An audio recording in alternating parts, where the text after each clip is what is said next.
Hey everyone, welcome back to the Discussion Alliance. We're so happy to have you all back with us. My name's Kyle, And I'm Aidan. and we've got a great one for you guys today. Today we'll be reacting to episode 1 of Andor Season 1. We are doing this because Yeah. we actually have Andor Season 2 coming out in only 2 weeks. We are absolutely stoked for this. And what a better Yes. way to get ready for the next season than to go back and actually refresh our memories on everything.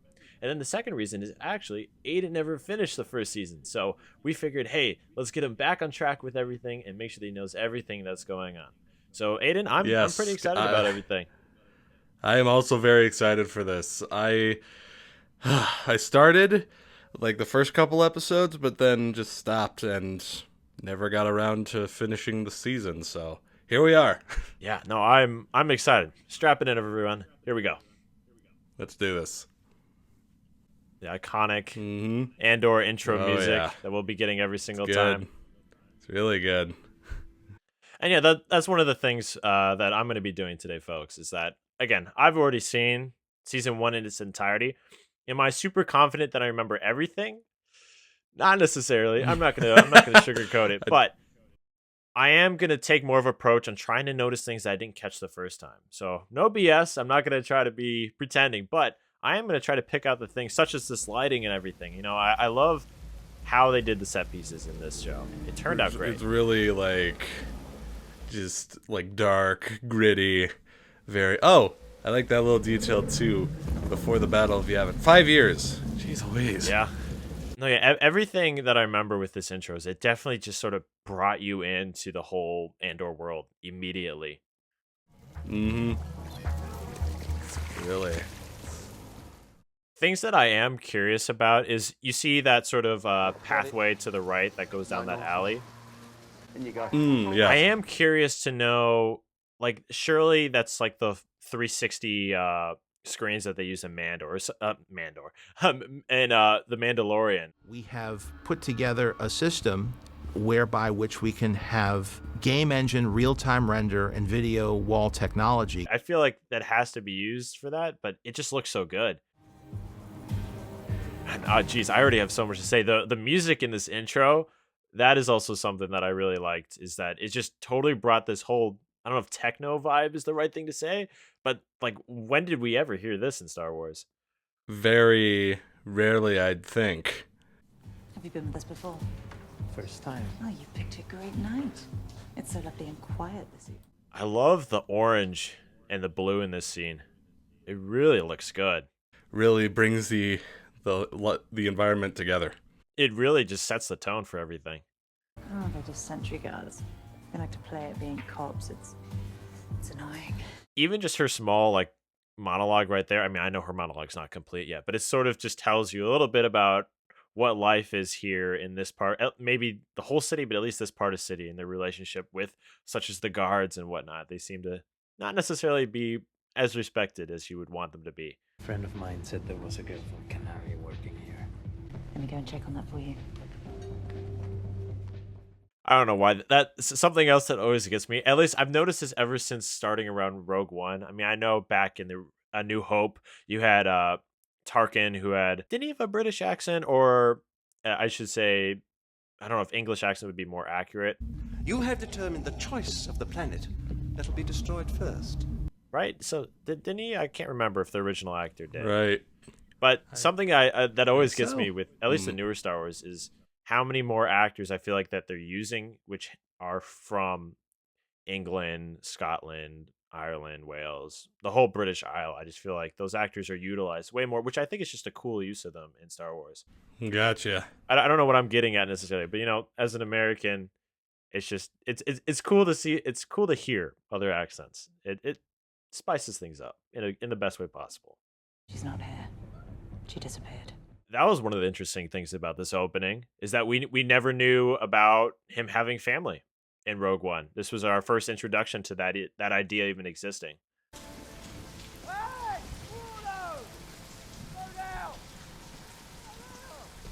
And now Andor's got a little bit of company.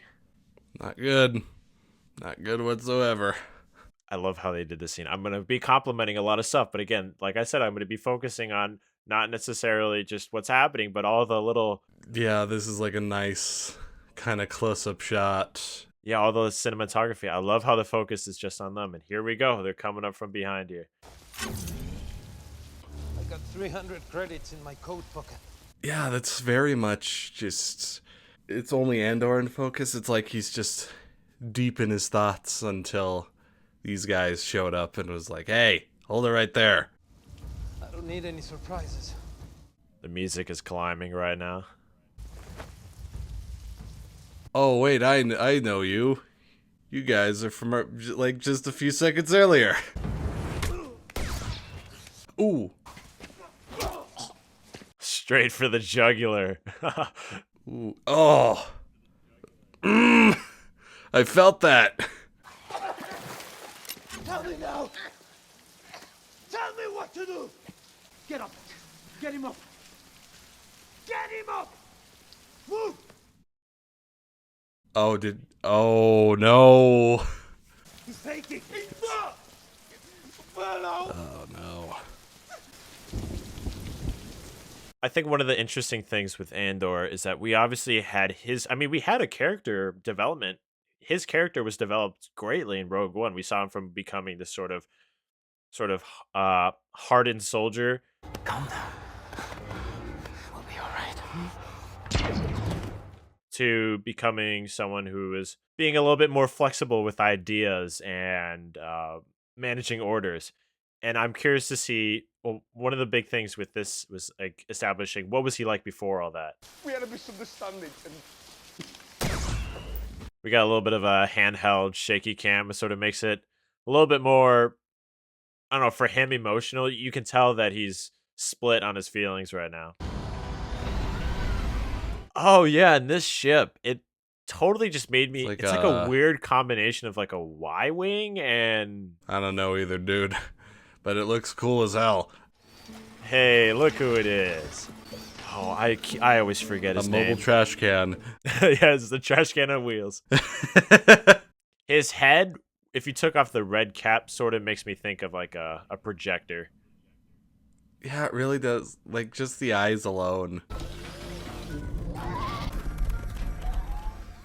I'm curious to know if those animals were CG'd or if they just put like some suits or like. Oh, Oh, come nice, on. Don't do that. Do you think they put like costumes on dogs or something like that? I don't know. I don't think the running would at least the way that they run would make sense. I'm just trying to think about, one of the things I think I've said this is that Andor leaned a lot into making their sets on site, trying to stay out of CGI except for like deep backgrounds shots and anything in space, of course. Did you see that when he was climbing up the ramp? He sort of just like slid down. I don't know if that was intentional or Oh, I didn't CGI notice error. that. Oh yeah, the flashbacks. Oh, that's right. That's one of the few things I remember. There were a lot of flashbacks. And I think the little girl's supposed to be his sister, who he's looking for right now. The way she's following him, it definitely is most likely his sister.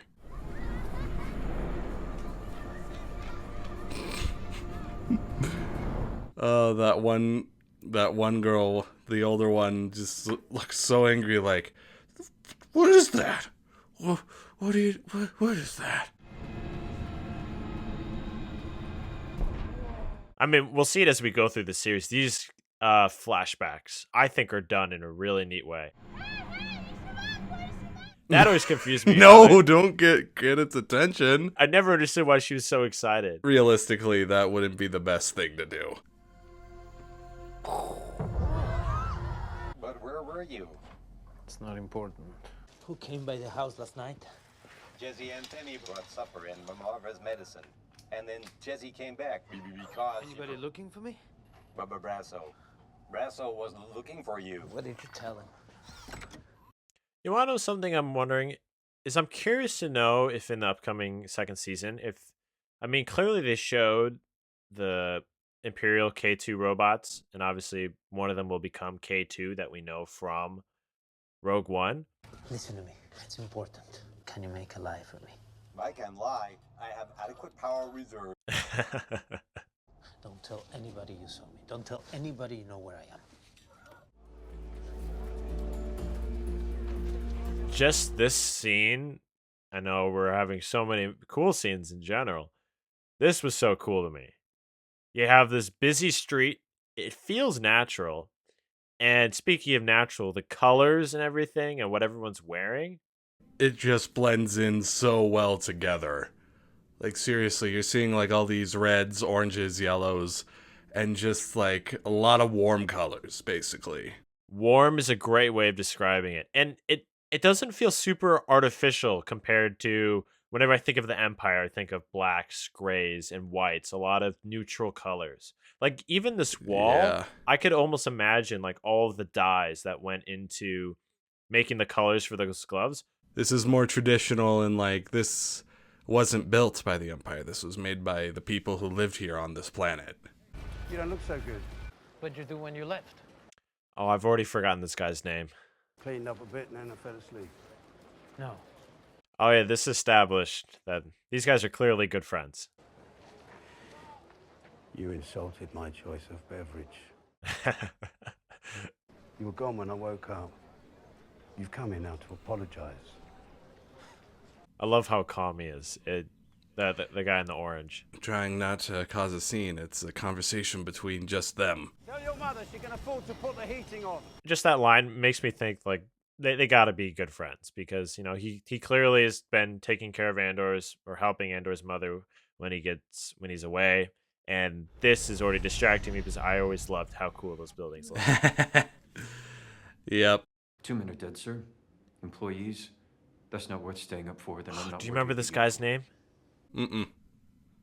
Not one bit. Apparently not. This happened just outside the district at the plaza entrance to the causeway. Yes, There's I know. an intersection. I said I know it. I mean, it's a stark contrast. You got the guy standing who's all just very much trying to make himself presentable and be formal, and then his boss is very just he's laid back. I want you to conjure a suitable accident. They're in a brothel, drinking Rivenol. Both of them supposedly on the job. Not okay. Oh, always suggesting just cover it up. Nobody needs to know. Just keep quiet about it, too. I don't know if this is the comparison that they're trying to make here. Obviously, they have the younger guy sort of standing all stiff and formal there, making himself presentable. Then you got his boss, who's very much just how he's walking. He's very loose, but I think I wonder if they're trying to show like rookie versus veteran. And you have this older guy who's been in, I assume this is the equivalent of like a police force. He's been in the force for long enough to like understand how things go. And you have this other guy, this rookie, who it's not a bad thing to be like, okay, let's do everything by the book. Let's do everything right. But he's stubborn. Yes.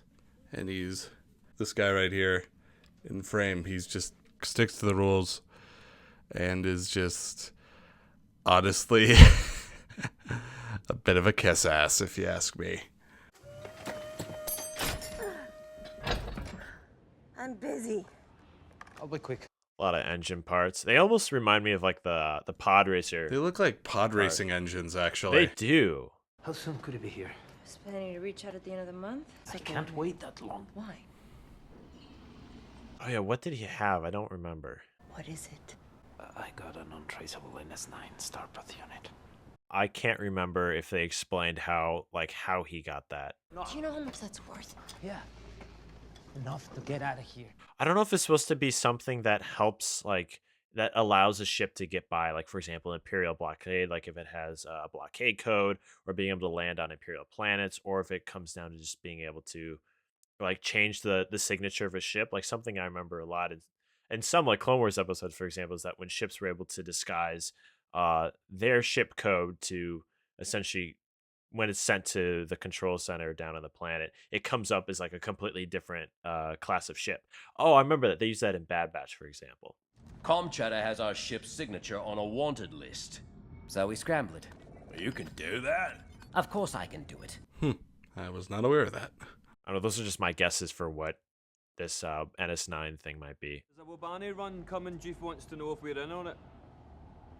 You'll know when I'm ready.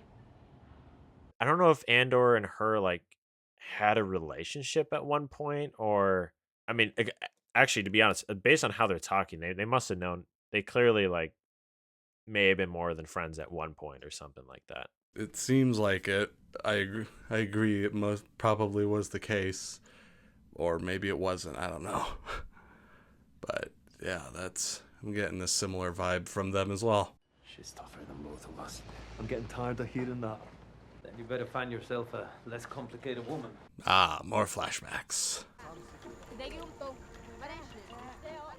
Again, there's going to be a lot of questions I'm going to ask because I forgot if it's even mentioned in later episodes. I always wondered why there were not many, I'm going to use the word elders in this clan, tribe, whatever we want to call this group of people. It doesn't seem like there's anyone over, if I were to put a cap, like no one seems like they're over 21, 22 here. Tribe of kids, teenagers, and young adults.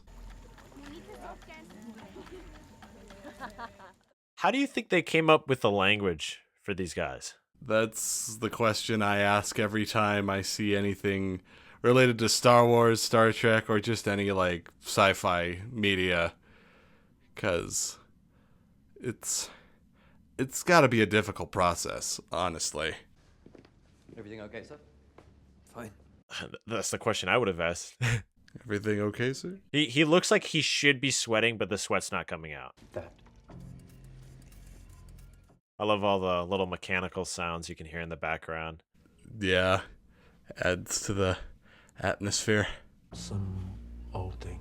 And there's something just strolls through the checkpoint. Uh-oh. Looks like they found Andor. Find it. Whatever it is, I want to know when it left and where it went. Interesting how they're just like, let it go. It's probably nothing important. Just leave it be. And he's just like, I'm going to get to the bottom of this no matter what. I'm late, okay? Oh, I know. I want my deposit back. Fetch. Oh, no. He's got the muscle. Like we were saying with how they come up with new languages all the time, same goes for new creatures. I mean, I guess you could pull from endless designs. He said all I needed to do was stand here. You keep at it.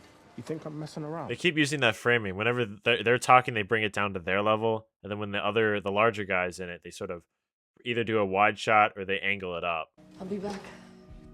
What's up? Errands. Won't be long. So, my amazing observation abilities might tell me that she's lying. Yes. Very much so. That was not convincing. This totally doesn't look suspicious at all. She's just doing something, I don't know what. This always confused me because she has a headset and it essentially looks like a Star Wars Morse code. Look alive. He's on his way up. Blue noodles? I actually never noticed that. Canary human males on Ferrex. I'm afraid that's a blank, sir. This is the murder of 2 Primor employees. Someone is angry. Let's go! It quickly established him as a character who gets like flustered really easily and that you sort of don't like.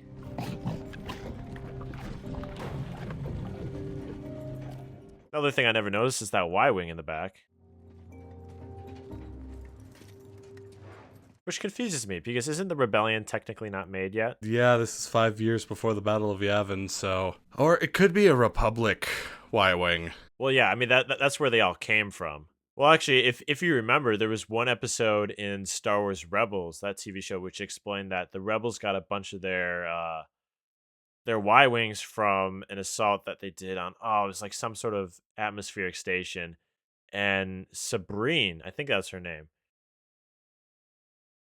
she helped them, she gathered the crew and like was one of the main reasons why they got to bring so many Y-Wings into the rebellion, at least the Rebel fleet. I think. Last 2 and then we're out of here. I was gonna ask if I could borrow it again tomorrow.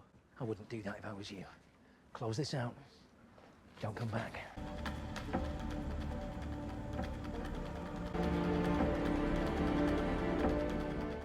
And I think this is the closing music here. Yeah, I think that's it. I'm gonna pause it there. For anyone who's wondering, this is actually a super cut that I found. It pretty much has the entire season put together in 4K. It's awesome. But you got to know exactly when it ends. And I looked ahead of time for when this episode ends, and that should have been the final scene. So I think that's it, Aiden. I think we're Oh, I think boy. that's it for episode 1. Just a lot of people who are not happy with Andor because he owes them money. He killed two guys, which now has the people over on Prima Laura. I think. Oh, geez, now I'm forgetting already.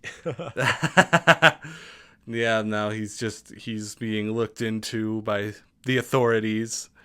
Yep. On another planet, and things are not looking good. So let's hope that things turn out better. Yeah, as like an opening episode, I think this did pretty well. I mean, it really built the world in, let's see, that was roughly 35 minutes. Yeah, everything was just like eye candy to me. Just the way everything was built, the way it looked. Very vibrant. The lighting, the environments, just the general atmosphere of each location was just like, whoa. Or actually not vibrant. Maybe the word should be saturated. I think that's the better word. Yeah, that's a good word to put. Well, I think that wraps everything up for us. So thank you guys for watching our first reaction of this series and episode 1 of Andor. We're so excited to eventually record episode 2. We'll make sure to get that out to everyone. And I got to say, I had a lot of fun with this. Yes, this was fun. All right, well, thank you guys, and we'll see you in the next one, okay? And as always, I'm Kyle. I'm Aidan. See you on the next one. May the Force be with you.